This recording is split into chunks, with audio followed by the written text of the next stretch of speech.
RS Bengali ক্লাসরুমে সকলকে স্বাগত। আজকের ভিডিওতে আমি পশ্চিমবঙ্গ মধ্যশিক্ষা পর্ষদের অন্তর্গত সপ্তম শ্রেণীর ভূগোল পাঠ্য বইয়ের পঞ্চম অধ্যায়, যে অধ্যায়টির নাম রয়েছে নদী, এই অধ্যায় থেকে বেশ কিছু বাছাই করা গুরুত্বপূর্ণ 1 নম্বর এবং 2 নম্বরের প্রশ্ন উত্তর নিয়ে আলোচনা করব।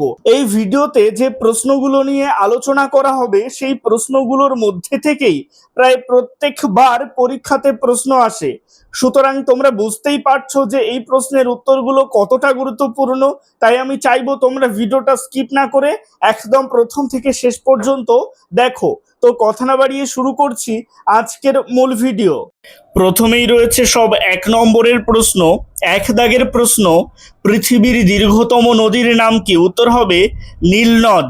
2 দাগের প্রশ্ন, গঙ্গার কয়েকটা উপনদীর নাম লেখো। উত্তরে লিখবে যমুনা, গোমতী, ঘরঘরা, কোশি, গণ্ডক ইত্যাদি। যদি উপনদী কাকে বলে এই প্রশ্নটা আসে তাহলে লিখবে উৎস থেকে সৃষ্টি হয়ে কোনো নদী যখন অন্য কোনো নদীতে এসে মেশে তখন তাকে ওই নদীটার উপনদী বলে। এই উপনদী কাকে বলে উদাহরণ দাও, এই ধরনের প্রশ্ন 2 নম্বরের প্রশ্ন হিসেবে আসতে পারে। 3 দাগের প্রশ্ন, গঙ্গার একটা শাখা নদীর নাম লেখো। উত্তরে লিখবে ভাগীরথী, হুগলি। শাখা নদী কাকে বলে যদি প্রশ্ন আসে তাহলে লিখবে মূল নদী থেকে যে সমস্ত নদী শাখার মতো বেরিয়ে অন্য কোথাও গিয়ে মেশে তাদেরকে শাখা নদী বলে। এই শাখা নদী কাকে বলে উদাহরণ দাও, এই ধরনের প্রশ্ন 2 নম্বরের প্রশ্ন হিসেবেও আসতে পারে। 4 দাগের প্রশ্ন, কয়েকটা অন্তর্বাহিনী নদীর নাম লেখো। উত্তরে লিখবে ভারতের লুনি, রাশিয়ার আমুদরিয়া। মনে রাখবে অন্তর্বাহিনী নদী কাকে বলে? যে নদী কোনো দেশের মধ্যে উৎপন্ন হয়ে সেই দেশের মধ্যেই কোনো হ্রদ বা জলাশয়ে গিয়ে মেশে তাকে অন্তর্বাহিনী নদী বলে। এই অন্তর্বাহিনী নদী কাকে বলে উদাহরণ দাও, এগুলো কিন্তু 2 নম্বরের প্রশ্ন হিসেবে আসতে পারে। 5 দাগের প্রশ্ন, কয়েকটা আন্তর্জাতিক নদীর নাম লেখো। উত্তরে লিখবে সিন্ধু, ব্রহ্মপুত্র, ইউরোপের রাইন, দানিউব। যদি প্রশ্ন আসে যে আন্তর্জাতিক নদী কাকে বলে, লিখবে যে নদী একাধিক দেশের মধ্য দিয়ে প্রবাহিত হয় তাকে আন্তর্জাতিক নদী বলে। এই আন্তর্জাতিক নদী কাকে বলে উদাহরণ দাও, এই ধরনের প্রশ্ন 2 নম্বরের প্রশ্ন হিসেবেও আসতে পারে। 6 দাগের প্রশ্ন, নিত্যবহ ও অনিত্যবহ নদীগুলোকে মানচিত্রে কোন রঙের দ্বারা দেখানো হয়? উত্তরে লিখবে নিত্যবহ নদীগুলোকে নীল রঙের দ্বারা এবং অনিত্যবহ নদীগুলোকে কালো রঙের দ্বারা দেখানো হয়। 7 দাগের প্রশ্ন, শুষ্ক অঞ্চলের সুগভীর গিরিখাতকে কি বলে? উত্তর হবে ক্যানিয়ন বলে। 8 দাগের প্রশ্ন, পৃথিবীর বৃহত্তম নদী ড্যাশ এ কোনো বদ্বীপ নেই। উত্তর হবে আমাজন এ। 9 দাগের প্রশ্ন, নিত্যবহ নদী কাকে বলে? উত্তরে লিখবে যে নদীতে সারা বছর জল থাকে তাকে নিত্যবহ নদী বলে। এই নদীগুলো সাধারণত বরফ গলা জলে পুষ্ট, উদাহরণ গঙ্গা। এই ধরনের প্রশ্ন 2 নম্বরের প্রশ্ন হিসেবেও আসতে পারে। 10 দাগের প্রশ্ন, অনিত্যবহ নদী কাকে বলে? উত্তরে লিখবে যে নদীতে সারা বছর জল থাকে না তাকে অনিত্যবহ নদী বলে। এই নদীগুলো সাধারণত বর্ষার জলে পুষ্ট, উদাহরণ বাঁকুড়ার গন্ধেশ্বরী। এবারে চলে আসছি 11 দাগের প্রশ্নে। এখানে বলা হচ্ছে মধ্যপ্রবাহে নদীর আঁকা বাঁকা গতিপথকে কি বলে? উত্তর হবে মিয়েন্ডার। 12 দাগের প্রশ্ন, ধারণ অববাহিকা অঞ্চল সাধারণত নদীর কোন অঞ্চলের নিকটে অবস্থিত হয়? উত্তর হবে উৎস অঞ্চলে। 13 দাগের প্রশ্ন, পাশাপাশি প্রবাহিত 2টি নদীর মধ্যবর্তী স্থানকে কি বলে? উত্তর হবে দোয়াব। গঙ্গা ও যমুনা নদীর দোয়াব অংশে আগ্রা, এলাহাবাদ প্রভৃতি শহর অবস্থিত। মনে রাখবে। 14 দাগের প্রশ্ন, নদীর উপত্যকা কাকে বলে? উত্তর লিখবে উৎস থেকে মোহনা পর্যন্ত যে খাতের মধ্য দিয়ে নদী প্রবাহিত হয় তাকে নদীর উপত্যকা বলে। 15 দাগের প্রশ্ন, গ্রিক অক্ষর ডেল্টার মতো দেখতে বা ত্রিভুজের মতো দেখতে বা বাংলা মাত্রাহীন ব এর মতো দেখতে ড্যাশ, উত্তর হবে বদ্বীপ। মনে রাখবে বদ্বীপ গঠিত হয় নদীর নিম্ন গতিতে। 16 দাগের প্রশ্ন, উচ্চ প্রবাহে নদীর প্রধান কাজ কি? উত্তর হবে ক্ষয় কাজ। 17 দাগের প্রশ্ন, বাঁকুড়ার গন্ধেশ্বরী ড্যাশ নদীর উদাহরণ? উত্তর হবে অনিত্যবহ। 18 দাগের প্রশ্ন, পশ্চিমবঙ্গের কোন অঞ্চলের নদীতে প্রচুর খাঁড়ি দেখা যায়? উত্তর হবে সুন্দরবন। মনে রাখবে নদীর মোহনায় জোয়ারের সময় নোনা জল নদীতে ঢুকে ফানেলের মতো আকৃতির চওড়া মোহনা বা খাঁড়ি তৈরি করে। 19 দাগের প্রশ্ন, অশ্বক্ষুরাকৃতি হ্রদ প্রধানত নদীর কোন গতিতে দেখা যায়? উত্তর হবে মধ্যপ্রবাহ। 20 দাগের প্রশ্ন, জলপ্রপাত নদীর কোন কার্যের ফলে সৃষ্টি হয়? উত্তর হবে ক্ষয়। 21 দাগের প্রশ্ন, পার্বত্য প্রবাহে নদীর ক্ষয় কাজের কারণ কি? উত্তর হবে ভূমির ঢাল বেশি, বন্ধুরতা বেশি। 22 দাগের প্রশ্ন, দ্বারকেশ্বর ড্যাশ নদী? উত্তর হবে অনিত্যবহ। 23 দাগের প্রশ্ন, পৃথিবীর বৃহত্তম নদী অববাহিকা কোনটি? উত্তর হবে আমাজন নদীর অববাহিকা। 24 দাগের প্রশ্ন, নদীর উচ্চ প্রবাহে আই আকৃতির উপত্যকা সৃষ্টির অন্যতম প্রধান কারণ কি? উত্তর হবে নদীর নিম্নক্ষয়ের ক্ষমতা বেশি হওয়া। 25 দাগের প্রশ্ন, নিম্ন গতিতে নদীর প্রধান কাজ কি? উত্তর হবে সঞ্চয় কার্য। 26 দাগের প্রশ্ন, নদীর দুধারে বন্যার সময় পলি সঞ্চিত হয়ে ড্যাশ সৃষ্টি হয়? উত্তর হবে প্লাবনভূমি।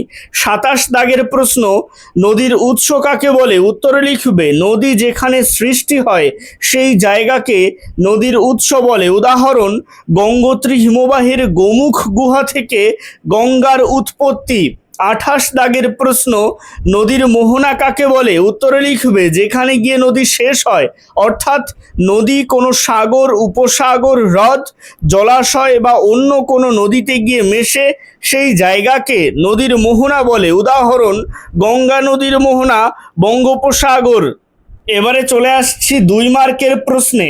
1 দাগের প্রশ্ন, নদীর মোহনায় বদ্বীপ সৃষ্টির 2টি শর্ত উল্লেখ করো। এই প্রশ্নটা ঘুরিয়ে আসতে পারে যে সব নদীর মোহনায় বদ্বীপ সৃষ্টি হয় না কেন, এইভাবেও আসতে পারে। উত্তরে লিখবে নদীর মোহনায় বদ্বীপ সৃষ্টির শর্তগুলি হলো: 1, নদীতে পলির পরিমাণ বেশি থাকতে হবে, নদী প্রচুর পরিমাণে বালি, কাদা ও পলি বহন করে মোহনায় নিয়ে এসে বদ্বীপ সৃষ্টি করে। 2, মোহনার কাছে নদীর গতিবেগ কম থাকতে হবে, নদী সমুদ্রে বা হ্রদে প্রবেশ করার সময় গতিবেগ হ্রাস পেলে বহন ক্ষমতা কমে যায় এবং পলি সঞ্চিত হতে থাকে। 3, মোহনার কাছে সমুদ্র স্রোত, ঢেউ ও জোয়ার ভাটার প্রভাব কম থাকতে হবে, তাহলে সঞ্চিত পলি ধুয়ে না গিয়ে জমা হতে পারে এবং ধীরে ধীরে বদ্বীপের সৃষ্টি হয়। প্যারা চেঞ্জ করে একসাথেই লিখবে ফলস্বরূপ মোহনায় দীর্ঘদিন ধরে পলি সঞ্চয়ের মাধ্যমে বদ্বীপ গঠিত হয়। 2 দাগের প্রশ্ন, জলবিভাজিকা কাকে বলে? উত্তরে লিখবে উঁচু পাহাড়ি অঞ্চলে যখন বৃষ্টি হয় সেই বৃষ্টির জল ভূমির ঢাল বরাবর বিভিন্ন দিকে বয়ে যায়, অর্থাৎ কোনো পাহাড়ের চূড়ার অংশটা বৃষ্টির জলকে বিভিন্ন দিকে ভাগ করে বা বিভাজন করে, তাই তাকে জলবিভাজিকা বলে।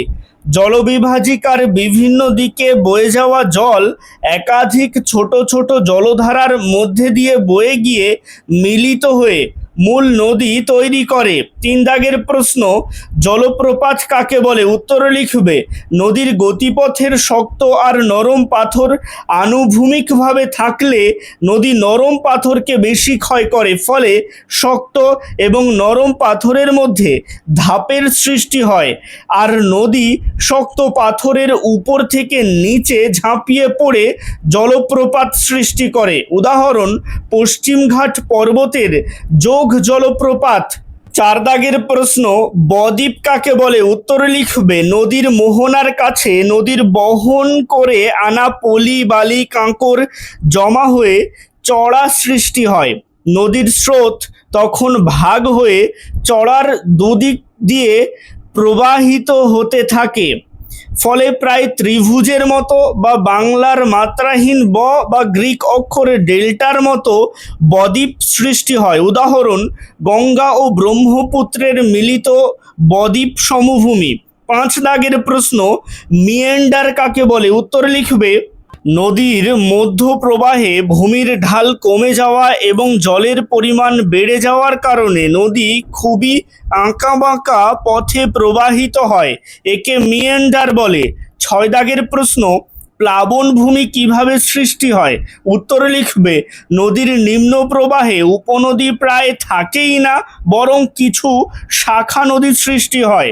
নদীর মধ্যে পলি বালি কাঁকর জমে নদী অগভীর হয়ে যায়, ফলে বর্ষার অতিরিক্ত জল দুকুল ছাপিয়ে বন্যা সৃষ্টি করে। নদীর দুধারে বিস্তীর্ণ জমিতে বন্যার সময় পলি সঞ্চিত হয়ে উর্বর প্লাবনভূমি সৃষ্টি করে। চীনের হোয়াংহো নদীর নিম্ন গতিতে এরূপ প্লাবনভূমি দেখা যায়। 7 দাগের প্রশ্ন, গিরিখাত কাকে বলে? উত্তর লিখবে, উচ্চ প্রবাহে নদীর স্রোতের সঙ্গে ছোট বড় পাথরগুলো নদীর তলায় ধাক্কা দিয়ে ক্ষয় করে, ফলে নদীর উপত্যকা গভীর হতে থাকে। উচ্চ প্রবাহে নদীর উপনদীর সংখ্যা কম থাকে, ফলে নদী উপত্যকা খুব চওড়াও হয় না।